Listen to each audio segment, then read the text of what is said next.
Thank you, Philip. Good afternoon, everybody. I'd like to call the County Employee Retirement System Board of Trustees special call meeting to order. Eric, do you mind reading the opening statement, please, sir? Of course.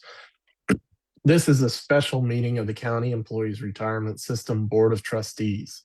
This meeting is being broadcast via video teleconference pursuant to KRS 61826 and may be viewed by the public at the Kentucky Public Pensions Authority offices located at 1260 Louisville Road in Frankfort, Kentucky. It is also being broadcast to the public live via Facebook. If you're speaking and not appearing by video, please identify yourself before talking. If the video or audio broadcast is interrupted, we will attempt to reestablish a connection. If the connection cannot be reestablished within 30 minutes, the meeting will be adjourned and rescheduled to a later date. Okay. Thank you, Eric. Sherry, could you take the roll, please? Yes, sir. Mr. Cheatham. Here. Dr. Carver. Here. Mr. Foster. Here. Mr. Fulkerson. Here. Dr. Hackbart. Here. Dr. Milkman. Mr. O'Mara. Here. Mr. McGraw. And Mr. Webb. Here. Thank you. Okay. Being a quorum present, we'll go ahead and move forward. Sherry, I believe, did we not have some public comment that needs to be read? And that was for the March meeting. There's Okay. not been any comment received for this particular meeting. Okay. All right. So no comment? Correct. All right. Again, I apologize for running a little bit late today. You get into this time of the year in my business, tax season starts earlier, seems like every year. Anyway, I wanted to kind of give you just a couple of quick updates, and then we'll move on with the items on the agenda. I know Ed has shared with everybody the draft of our legislative bill. Just wanted to make sure everybody got that, had an opportunity to read through it. It is now in the hands of the legislative sponsor. Let's put it that way. I don't think the bill has dropped at this point, but I would expect to see that probably drop here in the next week or so. The other item is really what we're here to deal with today, and that is the proposed amendments to the procurement policy. I just want to make sure everybody's aware that it will have now been through all the various hoops and requirements with the finance cabinet. I'll let Ed here in a minute touch on that as far as the comments and changes that were requested, which were all more language issues than they were anything else. But once we review that and decide to approve it, then it'll go into effect. With that, Ed, you want to kind of tell us a little bit about that process and where we are, and we'll move into that item on our agenda. Thank you, Mr. Chair, and you did an excellent job outlining where we are with the policy. As the board will remember, in late November, we approved changes that we made to this procurement policy. And the way that plays out, we have to give the Finance Cabinet 30 days to make any adjustment to the policy that they would like to make. So the month of December, early January, they had the opportunity to do that. They came back to us with some minor changes to the policy, and those changes that they recommended are included in the appendix to this board book. No substantive change was made to the policy, and now from a form standpoint, we're in a position where we as a board can approve this policy and then allow it to be implemented. Okay. I'm wasn't a real lengthy read. I'm sure everybody had an opportunity to look through it. As Ed indicated in the appendix to the meeting, there's a red line version. There was a lot of wills changed to shalls and that sort of wonderful stuff. But at this point, does anybody have a question that they saw that they want to ask within the revised document? So the red line version is the finance cabinet's revisions. Is that basically? Yes, sir. Correct. I noticed they cut a lot out of definitions, sort of a major section cut out, which is fine. Other than that, it seems to be editorial for the most part. Yeah. Mm-hmm. Okay. If there are no other questions, I'll entertain a motion to adopt the procurement policy as presented. I so move. Got a motion by Jim Toney. Do I have a second? Second. Second by Dr. Carver. Any other questions or discussion? Can I maybe ask one that's minor? Sure. I think it's pretty minor. They changed procurement for investment related goods to procurement for invested goods and services, just removing related. Is there anything that we intended with investment related that we think may be excluded now? Or is that again more just editorial? Steve, I don't believe so. That the investment related was language that was held over from the previous policy. I don't think it changes the intent nor what we'll be allowed to do under this policy. All right, thank you. Okay. Any other questions? No. All in favor signify by saying aye. Aye. Aye.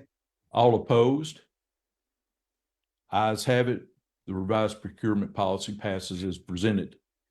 With that, I think the next item on the agenda is an update on Metcalfe County healthcare.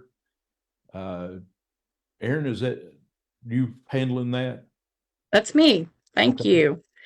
Good afternoon. I appreciate the opportunity to provide an update. As a reminder, I brought to this board at the November meeting an application from the Metcalfe Healthcare Center, an application to voluntarily cease participation in CERS. The board approved the application for administrative processing. Just some reminders about Metcalfe Healthcare Center. It is a non-stock nonprofit corporation organized under Chapter 273. It is a nursing facility that provides licensed, skilled, and personal care services. The facility is owned by the Metcalfe Fiscal Court and is operated through a board of directors appointed by the Metcalfe County Judge Executive. The Metcalfe Healthcare Center supplied all of the required documents and application to move forward with a voluntary cessation. They began participating in January of 1986. At the time, at the end of 2025, they had 36 active employees. They had 60 deferred vested members, 77 inactive members, and 43 retirees who were in receipt of benefits.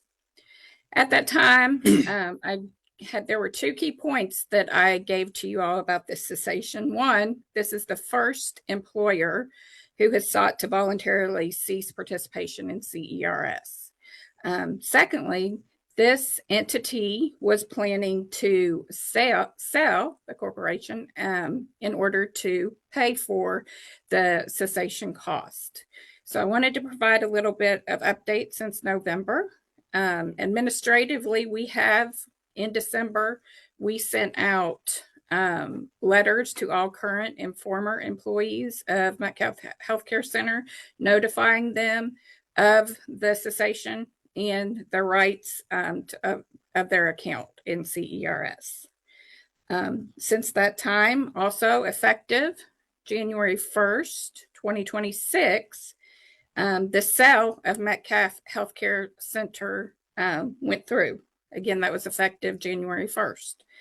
So they no longer have any employees. It was purchased by a private company, and the employees moved under the private company. So Metcalf Healthcare Center did have their final payroll issued in January for employment for time worked through the end of December. And so they will submit a report, a monthly report this month for those final wages for those employees. As a reminder, because of the sale, and they have no more employees, service credit ceased for the former employees as of December 2025. So they will not be earning any additional service credit for employment through the end of the cessation date, which is June 30, 2026. On January 1st, in January, as agreed upon, an escrow account was set up, and $4.5 million was deposited into that escrow account to cover the cessation cost. The estimated cessation cost was about $3.7 million. We consulted with GRS when proposing an amount, and they agreed that the $4.5 million would be sufficient to cover the cessation cost.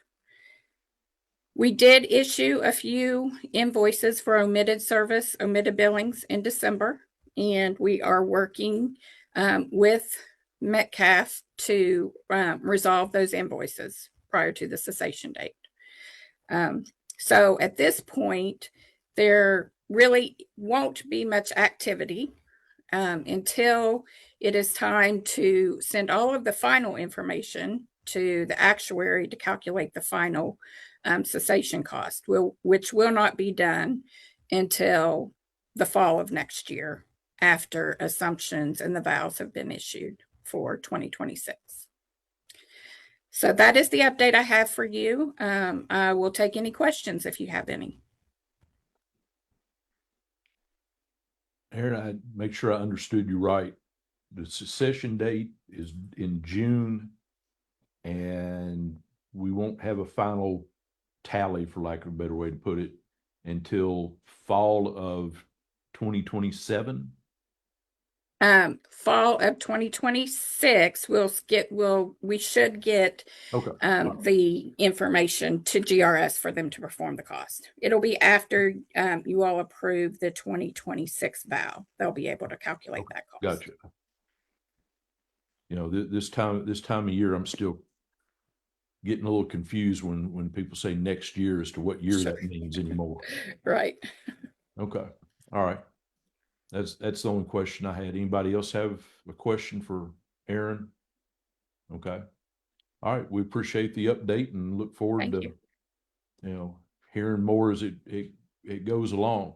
I take that back. I guess I do have one. I am curious about one thing.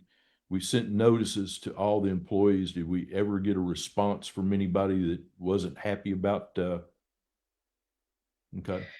We didn't get any responses, any negative responses as a result of the cessation. I will add that we also sent some staff to Metcalf Healthcare Center to have trainings and provide in-person counseling services for the active employees. That took place late November or early December. We also held a couple of webinars for employees that weren't able to attend. Do you happen to know offhand what percentage of those employees were, tier 3 and those that weren't? I do not have that. I'm sorry. That's no problem. All right. Anybody else have questions for Aaron? Again, thank you. Appreciate the update. We'll move on to the next item, which is the issue of a closed session.